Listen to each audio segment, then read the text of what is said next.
Hi everybody, welcome back to my channel. So I didn't post last week because my father passed away. He passed away on Saturday the 14th, and it's just been a whirlwind of funeral arrangements and contacting Hungry and setting up Zoom calls and everything so that everybody can be a part of the services and everything. So I didn't get a chance to post last week. But there was a lot of revelations for me too that had to do with Adoption Reunion. So I wanted to talk about that today because I never thought of it before. And it just seems like every little thing that happens in my life now affects Adoption Reunion in some way. So before I get into everything, let me introduce myself. My name is Kat Davald. I'm a 47-year-old birth mom, and I am in reunion with my 32-year-old daughter for almost 4 years now. September will be 4 years, so we're only a few months shy. So, like I said, my father passed away on the 14th, and you have to prepare an obituary. So, the funeral home gave us like direction, like, okay, this is what people generally put in it. So I was going through and, they list next of kin, they're survived by and everything. And I came to my daughter and I said to myself, well, do we put her in or do we not put her in? And I want to put her in because to me, she's not a secret. She's never been a secret, and I don't want her to hide that anymore. So I wanted to put her in. I also thought about all of the blog posts and Facebook posts and group discussions and everything about adoptees who have had parents or siblings or somebody pass away and they weren't included and they were hurt by it. Now, mine and my daughter's relationship is good.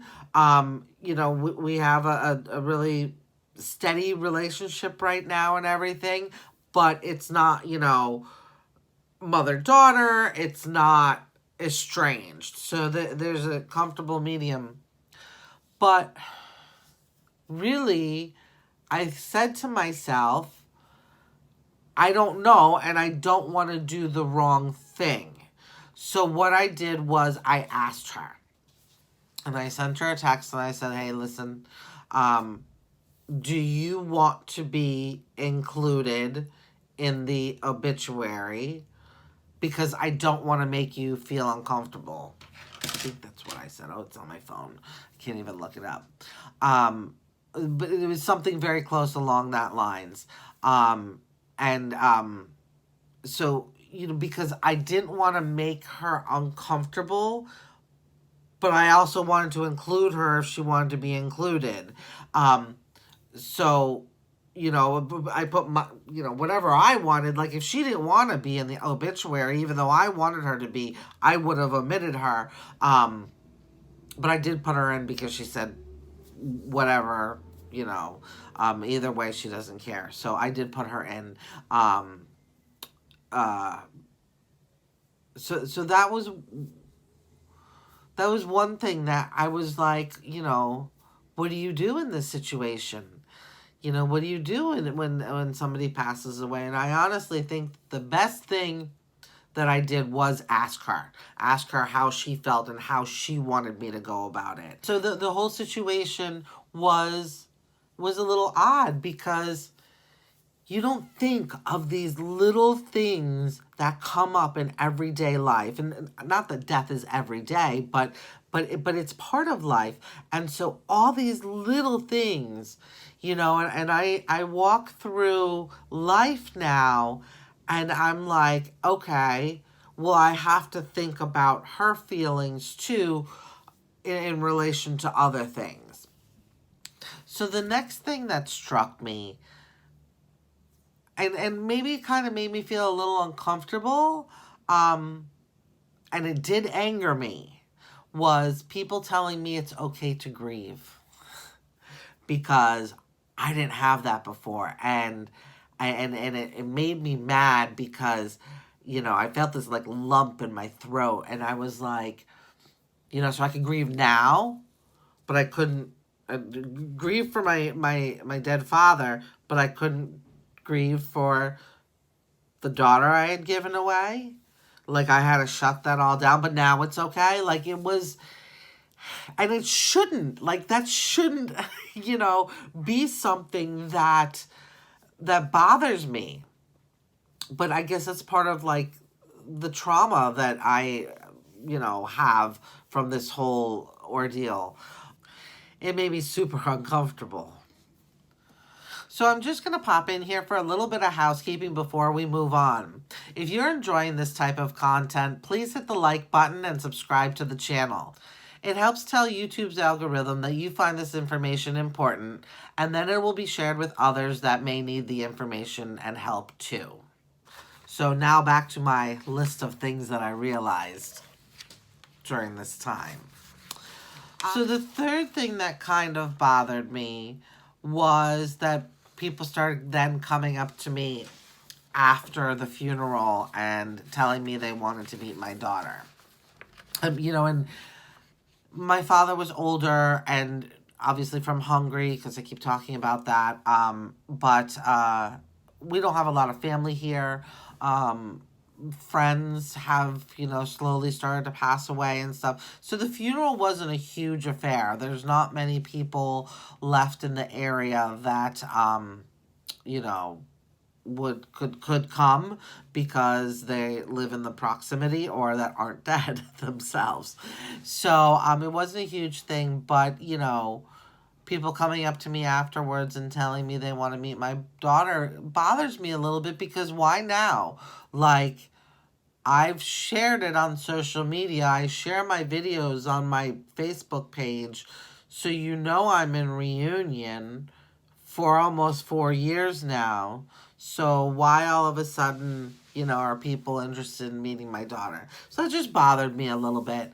That wasn't a huge thing or a huge revelation that I had. But, it was kind of like, oh, all of a sudden, like, I don't know. Anyways, moving on. Now, items 4 and 5 kind of go together. So I'm going to kind of talk about them together, but they're items 4 and 5, and they're the last thing. So one thing that happened was I haven't really cried about his loss. Like, I'm not moved by it. I have been my dad's caretaker since he became bedridden about 3.5 months ago. I was cooking and bringing down food for him and my mom, and I was helping my mom bathe him twice a week because he was completely bedridden. He basically couldn't move. So, I saw that he was sick and in a lot of pain. He was in a lot of pain. So I wasn't that sad that he died. Plus, I was there when he passed, and it was very peaceful and everything.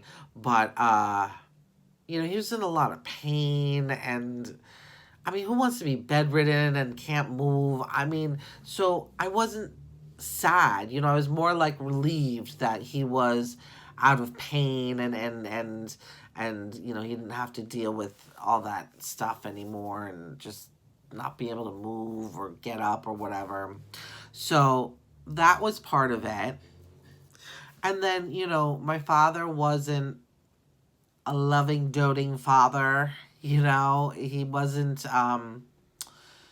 cuddly or anything like that. It was a lot of it was more like if he did something for you or showed you something, that was his way of showing love. Like, their cuddle time on the couch did not happen. Reading us bedtime stories, no, not a chance. And I'm not gonna go into my childhood right now because it's not a video for it. But, you know, so that was part of it. There's resentment because, and this is kind of number 5 that I had written down, but he was instrumental in me giving up my daughter for adoption. So that there's resentment there that, you know, I gave her up because of you, you know, because you non-supportive and you know, thinking about yourself and so, you know, throughout his life and my life thus far, I always had the sense that I needed to show my filial piety. I always was the child that my parents called if they needed something, electronically, or they needed me to cook something or be there for them or help them do this or help them do that or whatever, shoulder to cry on. Like, I was the one. My father used to bitch at me about my mother. My mother used to bitch at me about my father. Like, I was the one. I was the one. And I still am. And so I always, you know, and especially, you know, when they made me give my daughter up for adoption, you shamed the family. So all of this stems from that. I realize, but I always had the sense that, you know, I had to perform my filial piety, and that's why I bathed him, you know, while he was bedridden, and I did all these things for him and everything. One of the things that happened during this time with the funeral is I became the family spokesperson. I became the one that, you know, started talking to Hungry, and I'm the one that, when we called Hungry, me, my sister, and my mother, we sat around the dining room table, and, you know, everybody voted on me being the one to tell my aunt, his sister. You know, and, like, whatever, like, yeah, I can do it, but it's still just like, okay, you do it. So I'm the one that had to break the news to her. They and Hungry set up a little service for my dad, and in the little church down the road. But Hungry's 6 hours ahead of the United States and ahead of us here in Connecticut. So, what I did was I woke up at midnight and I drove down to my mom's and I set up you know, my cousin WhatsApped me and we video chatted, and, you know, I'm sitting there with my mother. I'm the one doing this. And then, you know, I set up the Zoom call for Hungry, and then I'm cooking for the reception, and I do all this stuff because that's how I feel like I'm supposed to show my respect. I know that this is part of my trauma. I know that this stems from people pleasing to make up for my shame that I did. So I know that, but I still do it. And now it's expected of me. So I haven't really cried about his death, and I don't really feel sad or lonely or like, you know, oh, he's not there, because once again, he was really sick and in a lot of pain. But because then death is also natural to me. It's a part of life. You know, everybody dies. When it's a shock and it's unexpected, or people are young, it's different. But my father was 77 and he was old and he beat up his body, and you know, he wasn't in a good place. So if he was healthy and he just dropped dead, then yeah, like, it would have been different. But this, you know, so death is natural to me.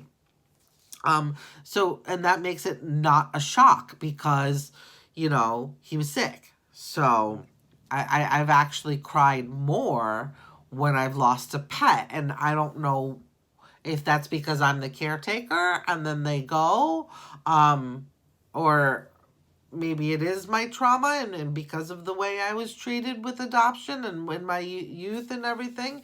So I don't know, but maybe that's why. But I have cried more losing a pet. And then also I noticed that I would get teared up and I would cry when I would hear other people cry about their loss of him, because that made me sad. Their pain and their hurt made me sad.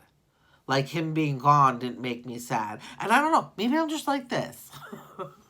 Maybe I'm just like this, but I honestly think about it, and I think how it's all because of the trauma that I've been through. So moving on, people have said to me, things along the lines of, I know how hard it could be, how hard it is to lose a parent. And, when somebody dies, it's such a loss and there's such an emptiness. But I don't feel that way.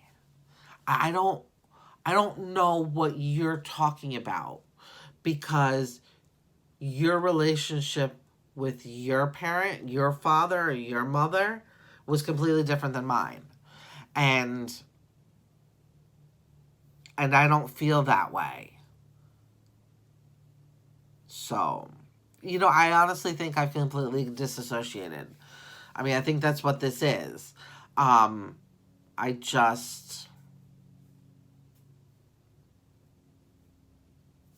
don't know. Anyway, so those are the things that, like, I realized, like, and it's so much because it's about me, but it's about my daughter. It affects her too because of, the relationship we do now have with Reunion. It's just crazy. So everything in life, I am realizing a little bit of it, you have to take a step back and think, how would this affect me and my daughter's relationship in Reunion? Because everything essentially does. I honestly believe that. So that's it for today. I just wanted to put this video out there and let you guys know that I'm still here. I do have another video already set up for next week, and things are starting to get back to normal. So I will talk to you soon. Thanks so much. Bye-bye.